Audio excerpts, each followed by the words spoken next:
You can be surrounded by people, smiling, talking, even being included, and still feel like some quiet part of you never actually enters the room.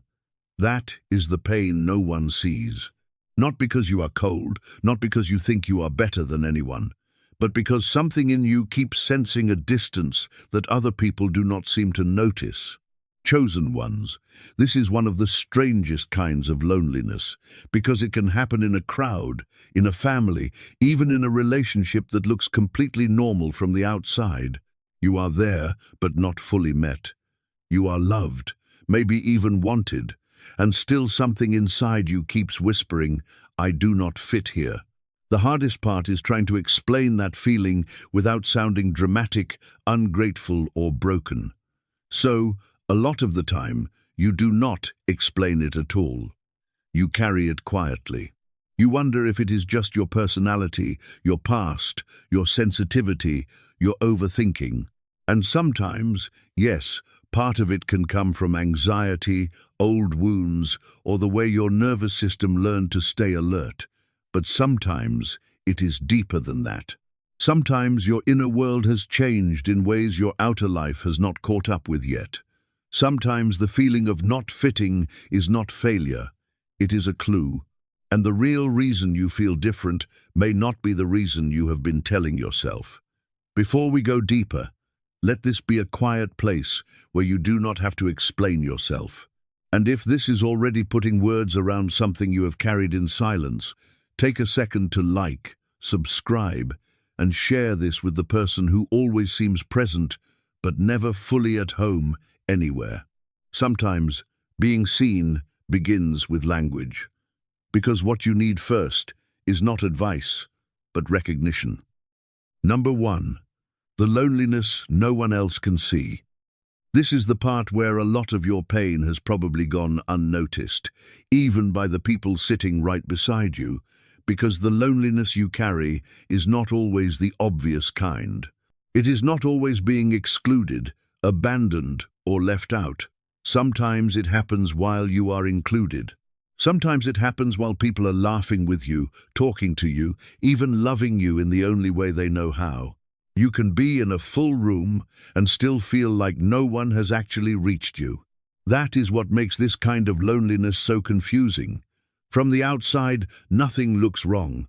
You showed up, you spoke, you smiled at the right moments. Maybe you even played your role well. But somewhere underneath all of that, you still felt separate, still slightly outside the emotional center of the moment. Still aware that the conversation touched the surface, but not the place in you that has been quietly waiting to be met.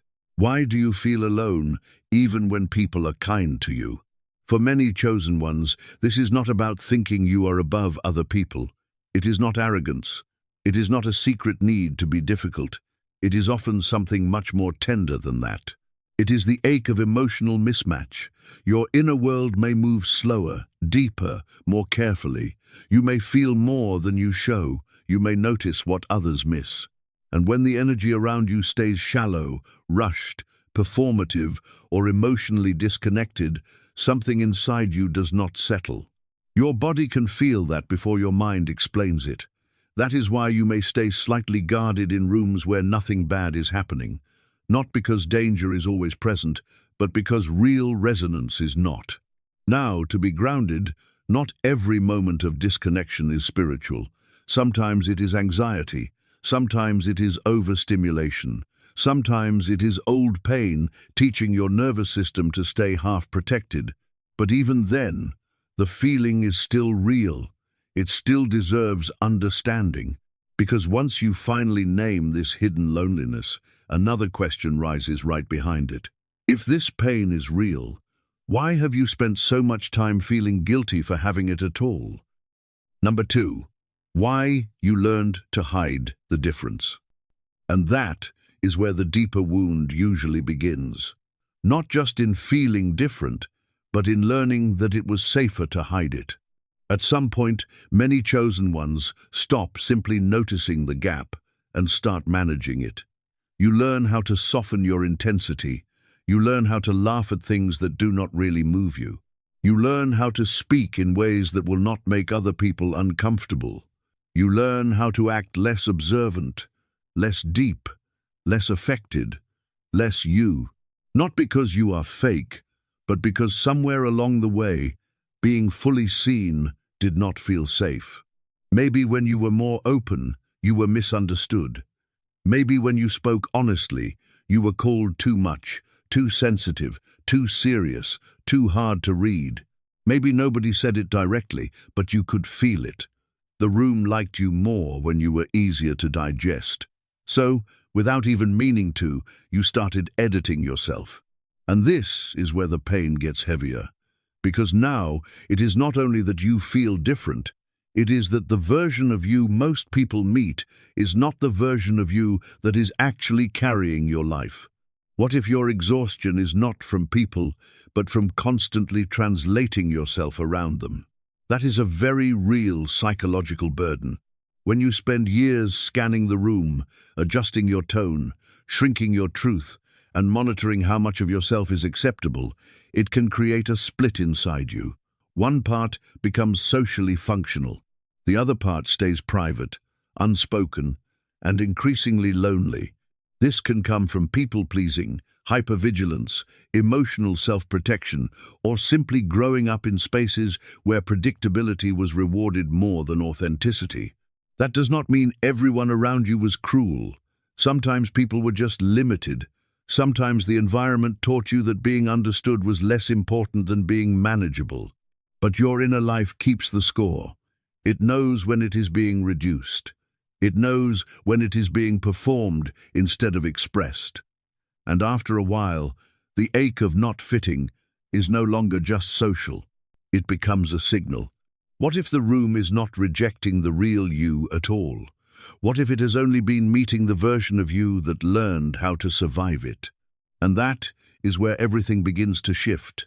Because the feeling of being different is not only social, it is interpretive. Number 3. Different does not always mean broken. This is the part where you may need to question one of the oldest stories you have been carrying about yourself. The story that if you feel different, something in you must be wrong. A lot of chosen ones grow up inside that assumption. If you were too sensitive, you were told to toughen up. If you were too observant, you were told to stop overthinking. If you were too quiet, too deep, too intense, too hard to read, the message was often the same. Adjust yourself. Become easier. Be more like everyone else. So, of course, part of you started wondering if your difference was a defect. But different does not always mean broken. Sometimes it means your inner world has been shaped by pain, reflection, and awareness in ways that made you develop depth earlier than the people around you. Sometimes it means you notice emotional undercurrents other people move past without seeing. Sometimes it means what satisfies the room no longer satisfies your spirit. That can make ordinary spaces feel strangely thin. Not because you are superior and not because other people have no value, but because your system may be processing life at a level of meaning that the room is not holding. And when that happens, you do not just feel disconnected from people. You start feeling disconnected from the version of life you were told should be enough. Maybe the part of you that never settled was never the problem. Now this is where grounding matters. This does not mean every uncomfortable moment is spiritual. It does not mean you are chosen above others. It may simply mean your path forced you into deeper self-awareness through loneliness, hardship, emotional intensity, or long seasons of inner searching. In that sense, chosen is not a status symbol. It is a burden of depth that can later become clarity. And this is often where spiritual awakening quietly begins. Not in instant peace, but in dissonance. Familiar spaces stop nourishing you the way they used to. Roles that once fit start feeling false. The life around you may still look normal, but inwardly something has already outgrown it. And if different does not mean broken, then the next question becomes even more honest. Why does this inner shift so often feel less like freedom at first, and more like loss? If this is giving language to something you have felt for years but could never fully explain, take a moment to like, subscribe, and share this with the person who keeps saying, "I am around people all the time, but something in me still feels alone." Because now the truth goes deeper. Number 4. The season when familiar people stop feeling familiar. This is the part that can feel even more unsettling, because now it is not only strangers who feel distant, sometimes it is the people you have known for years. There comes a season in many chosen ones' lives when familiar people stop feeling familiar. The conversations still happen, the routines still exist, the same names are in your phone, the same faces are across from you, but something in the connection feels thinner than it used to. You leave interactions more drained than filled. You notice yourself forcing laughter, forcing presence, forcing a version of closeness that no longer happens naturally. That can be deeply confusing, especially when these are people you love. Why do people you care about suddenly feel hard to reach? Often, the first instinct is to blame yourself. You wonder if you are becoming distant, arrogant, too serious, too hard to please. But sometimes the deeper truth is simpler and more honest. Your inner world has changed, and your nervous system can no longer comfortably rest inside what it used to tolerate. When healing starts happening, when self-awareness deepens, when your inner life becomes more honest, you begin to notice things you once pushed past. Emotional inconsistency, performative warmth, subtle manipulation, shallow bonding that asks for your presence but not your truth. You may also notice how often you used to abandon yourself just to keep the connection smooth. That does not mean everyone around you is bad. It does not mean you need to cut people off and call it spiritual growth. That would be too easy, and not always true. Sometimes the real shift is more delicate than that. You are not rejecting people as human beings. You are reacting to dynamics, roles, and emotional patterns that no longer fit who you are becoming. And that is why small talk can start feeling heavier than silence. That is why your spirit can feel tired before the conversation even begins. You are not only hearing words anymore. You are feeling the cost of what it takes to stay connected in a way that betrays your deeper self. This season is painful because it makes you question where you belong, but it is also revealing something important. Once the old fit starts breaking, the real question is no longer how to blend in. It is what your discomfort has been trying to say all along. Number 5. What your inner discomfort is actually pointing toward. And this is where the experience has to become more honest, because your discomfort is not always just something to survive. Sometimes it is something to read. A lot of chosen ones were taught to treat inner discomfort like a flaw.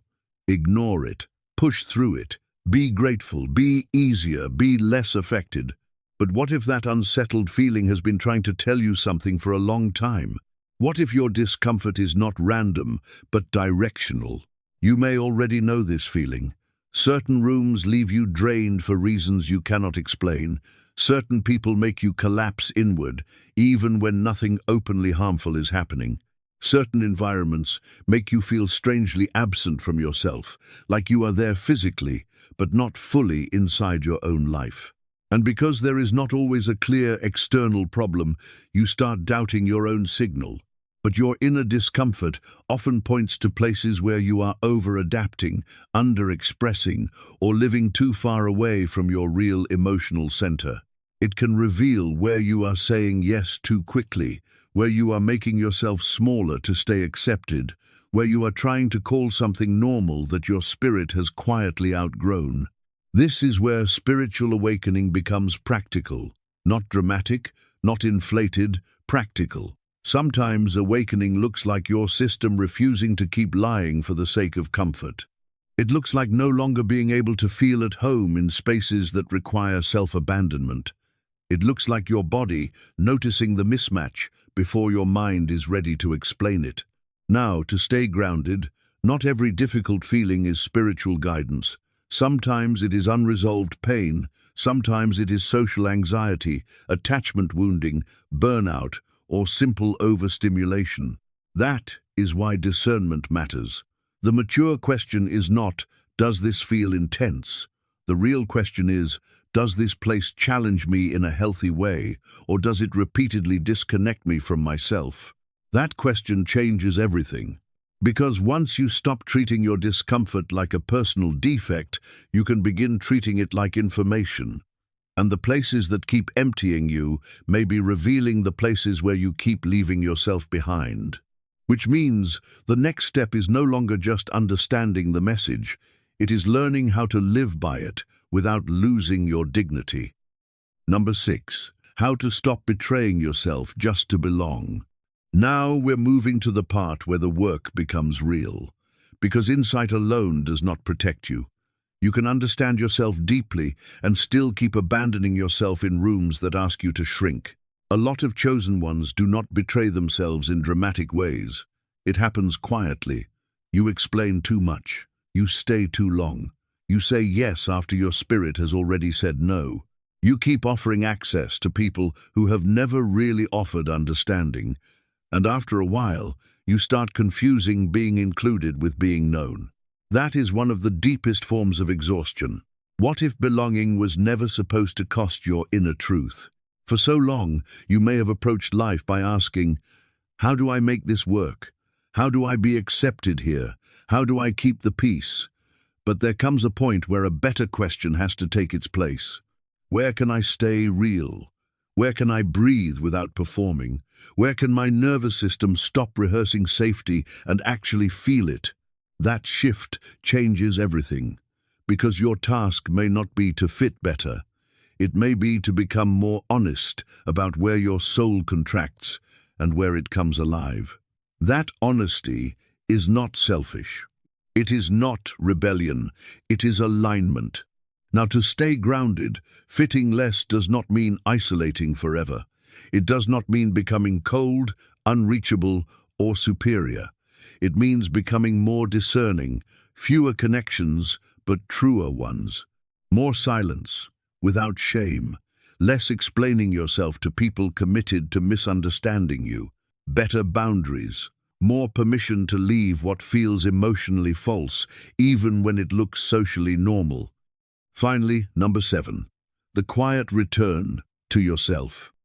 And for many chosen ones, this part feels unfamiliar at first. Peace can feel strange when chaos has been your version of belonging. Simplicity can feel empty when struggle has been your default. But that does not mean you are doing something wrong.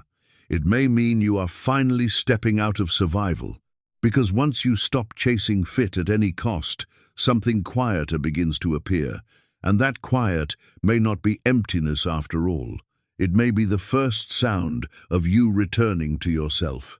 And this is the truth that begins to heal the deepest part of the wound. You were never meant to fit every room, every role, or every version of connection you were handed. Some of your pain came from trying to make yourself call home a place that could only tolerate you in smaller pieces. So of course you felt tired. So of course you felt divided. It is painful to keep standing in spaces that welcome your presence but cannot hold your full reality. For a long time, feeling different may have felt like evidence that something in you was wrong. But what if it was not a flaw? What if it was the first sign that you were becoming more honest, more aware, less willing to disappear just to be accepted? That is the shift. Not finding a magical room where everyone suddenly understands you, not finally becoming easy enough for every person to receive. The deeper healing is becoming someone who no longer abandons themselves just to feel less alone. That is where loneliness starts changing shape. That is where difference stops feeling like exile and starts feeling like truth. You may still walk into rooms where something in you stays quiet, but now you will know that silence is not always emptiness. Sometimes it is discernment. Sometimes it is depth. Sometimes it is your spirit refusing to leave itself behind again. You are not here to fit every space. You are here to stay real inside your own. And if that truth deserves a place to live, let it live here with us. If this felt like someone finally gave language to a part of you that has lived in silence, subscribe, like, and share this with another chosen one who has been carrying that same invisible weight. There is nothing weak about needing deeper truth. Sometimes that need is where real awakening begins. You do not have to fit every room to finally belong to yourself. I hope this video spoke to you and helped you understand something a little more deeply. I will see you again soon with another meaningful video. Until then, take good care of yourself. Goodbye.